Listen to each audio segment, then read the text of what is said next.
Evolis Badge Studio includes badge creation wizard that will help you design your badge step by step.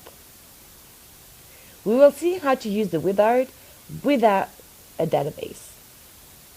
Click on the wizard icon, then follow the steps on the screen. First, select the card orientation, then click on Next. The wizard invites you to customize the background of your badge. A library of backgrounds is available. If none of them correspond to your requirements, you can import your image using the Browse button. Click on Next. This screen allows you to add graphic objects to your badge. Select, for example, one photo and one logo. Customize the logo by browsing for one on your computer.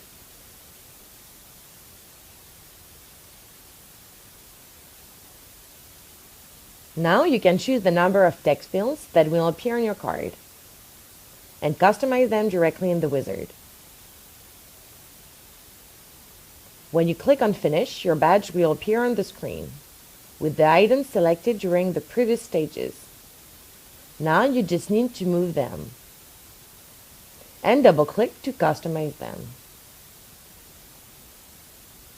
You can modify their properties at any time. Your badge is ready to be printed.